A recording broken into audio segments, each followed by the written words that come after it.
Before sanctions became its defining feature, Venezuela was a central player in global energy markets. Its oil revenues funded public spending, stabilized its currency, and anchored its geopolitical relevance. The country was not isolated, it was integrated into the global financial system. That integration would later become its greatest vulnerability. Oil is more than fuel. It is leverage. Control over energy flows translates directly into political influence and financial stability. For Venezuela, oil was not only an export but a strategic asset tying the nation to global capital markets. Participation in global finance requires compliance with unwritten rules. Access to capital, clearing systems, and reserve currencies depends on alignment with dominant financial structures. These rules are rarely discussed but strictly enforced. Venezuela's political trajectory began diverging from Western financial norms. Domestic policy decisions increasingly clashed with external economic expectations. This divergence marked the moment politics began translating directly into financial risk.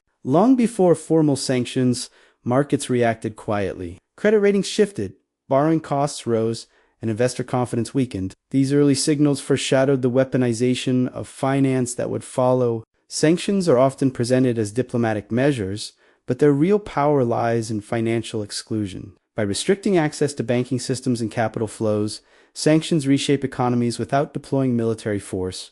Venezuela's dependence on oil revenue and foreign currency made it uniquely exposed. Its centralized economic structure amplified external pressure. This made the country an ideal testing ground for financial warfare tactics. Financial warfare does not aim to defeat armies, it aims to exhaust systems. Currency, instability, inflation, and capital flight achieve what bombs cannot. Venezuela would soon experience this transformation firsthand. As sanctions intensified, they evolved from pressure tools into control mechanisms. Transactions became monitored, assets frozen, and access conditioned. Finance became the battlefield itself. Venezuela was no longer just a sanctions state, became a prototype, a live demonstration of how modern economies could be destabilized without invasion. The lessons learned would echo far beyond its borders. Sanctions do not rewrite a nation's laws. They rewire its access. They function like switches embedded deep inside the global financial system. When flipped,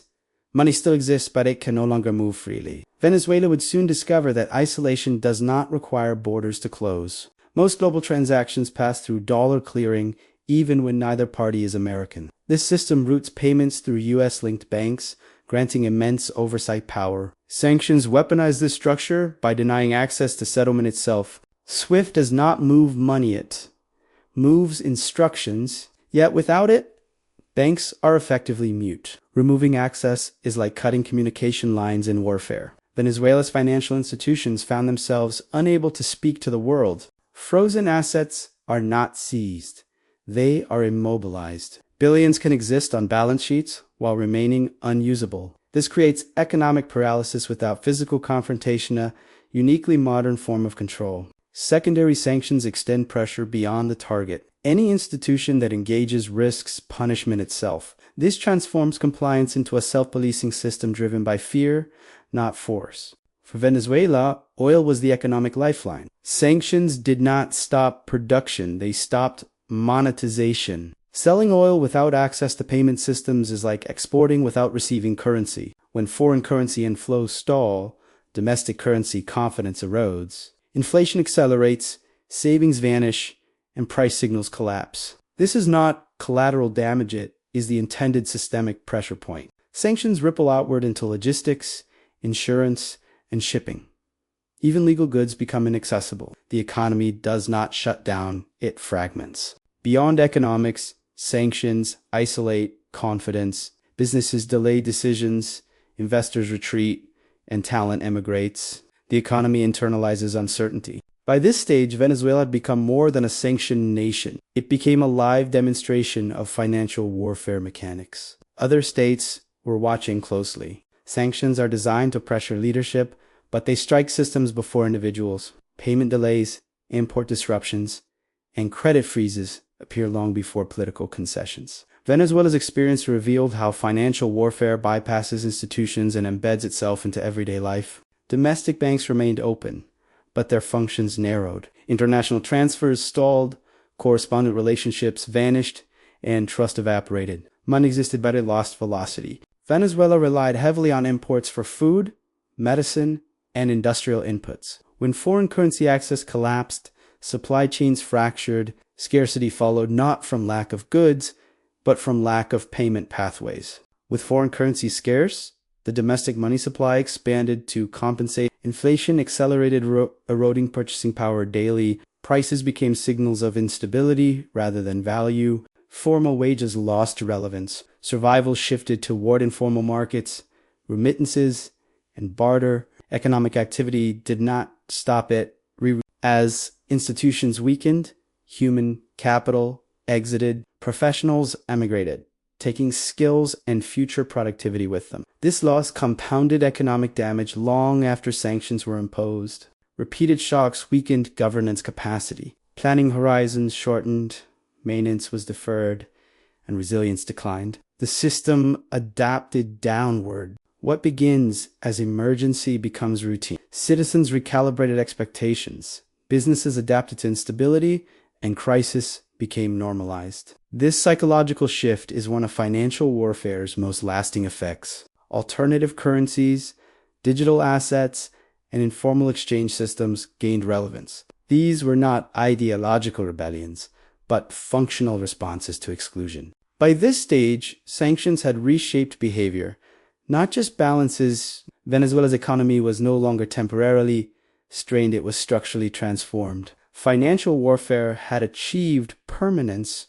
When conventional systems fail, survival demands experimentation. Venezuela did not adapt out of strategic ambition, but necessity. Financial exclusion forced the economy to explore alternative mechanisms once considered fringe or impractical. As the national currency weakened, foreign currencies filled the vacuum. Informal dollarization stabilized transactions without policy endorsement. The markets solved what institutions could not. With payment channels blocked, goods replaced money. Oil, gold, and raw materials became exchange tools. This regression revealed how modern economies revert when financial plumbing collapses. Gold bypasses banks, clearing systems, and digital oversight. Venezuela leveraged physical assets to access liquidity. This was costly, inefficient, but effective. Trade did not stop it rerouted. Shipping, insurance, and intermediaries adapted quietly. Complexity replaced transparency, increasing costs but restoring partial functionality.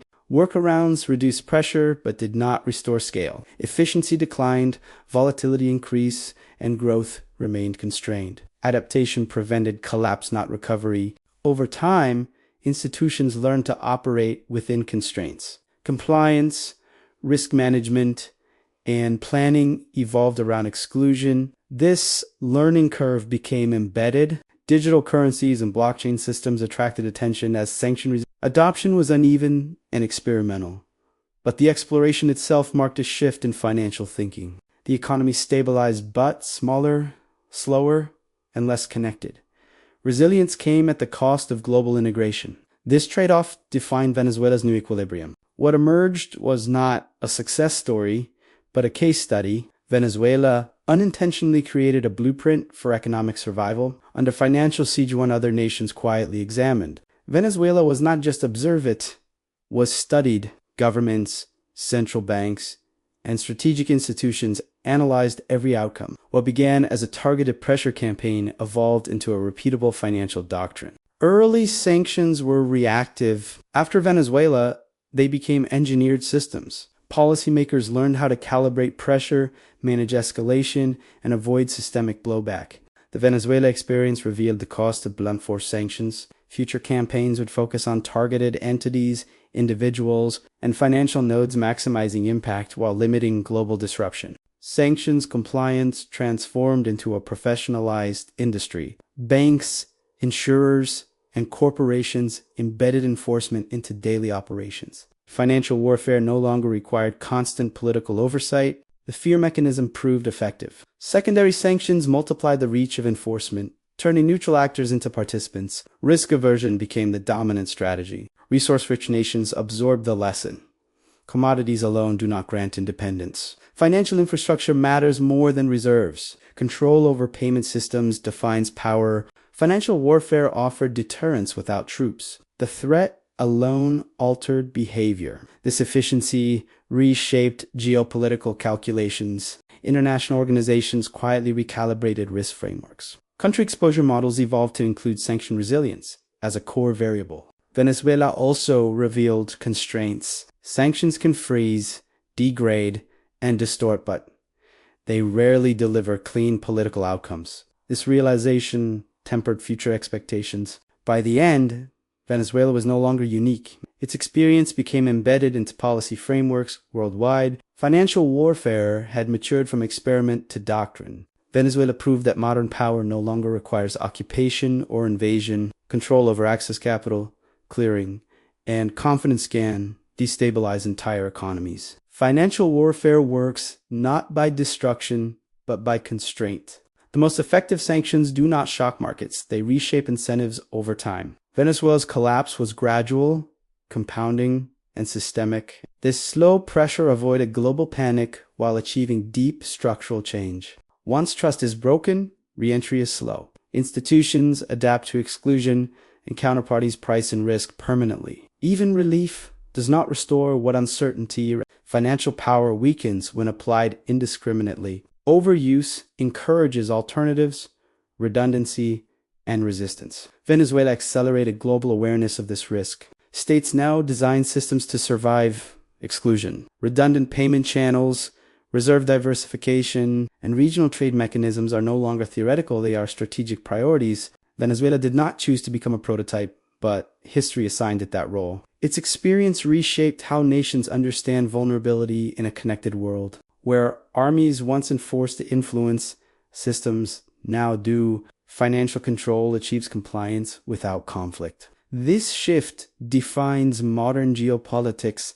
The future of conflict is about access to capital, markets, technology, and trust. Venezuela showed what happens when access is denied. Markets are built on belief. Sanctions work because participants believe exclusion will be enforced. Once belief fades, power dissolves.